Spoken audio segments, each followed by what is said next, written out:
और दुर्भाग्यपूर्ण घटना है, लेकिन सबसे ज्यादा अफसोस की बात यह है कि पूरे देश में जब भी ऐसी घटनाएं घटित होती हैं, हमारी पूरी सरकार उसकी लीपापोती में लग जाती है। इस पूरे मामले में आप देखिए, रेल मंत्री जी घटना के बाद भी कुछ मानने के लिए तैयार नहीं थे। वो बराबर सफाई दे रहे थे, ऐसे जैसे कुछ हुआ नहीं। एलजी साहब ने अपना ट्वीट करके 29 मिनट के बाद ट्वीट एडिट कर दिया, ऐसे जैसे कि कुछ हुआ नहीं। तो लोगों की जान की कोई कीमत नहीं है क्या? महाकुंभ में भगदड़ में लोग मर जाए, फिर कहा जाएगा उनको मोक्ष की प्राप्ति हो गई।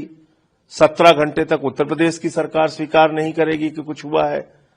दिल्ली में, देश की राजधानी में प्लेटफॉर्म पे भगदड़ से लोग मर जाएं, रेल मंत्री कहेंगे कुछ नहीं हुआ।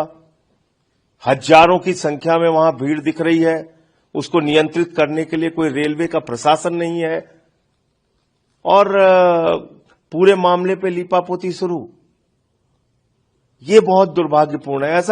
ऐसा लगता है कि इस देश के लोगों के नियति में मरना लिखा हुआ है।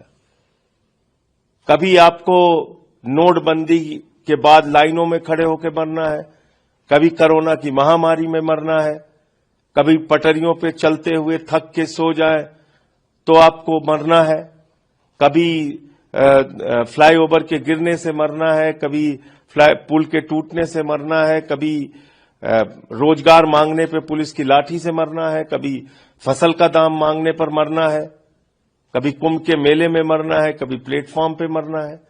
तो मरना इस देश के लोगों की नियति हो गई है, और ऐसा लगता है सरकार को कोई फर्क नहीं पड़ता। नॉर्दर्न रेलवे के सीपीआरओ का बयान, आप देखिए 2014 के बाद कोई भी घटना इस देश में होती है, ऐसा लगता है कुछ नहीं हुआ, लोग ही जिम्मेदार हैं इसके लिए, क्योंकि लोगों ने तो भगवान को चुन लिया है और भगवान की आलोचना होती है।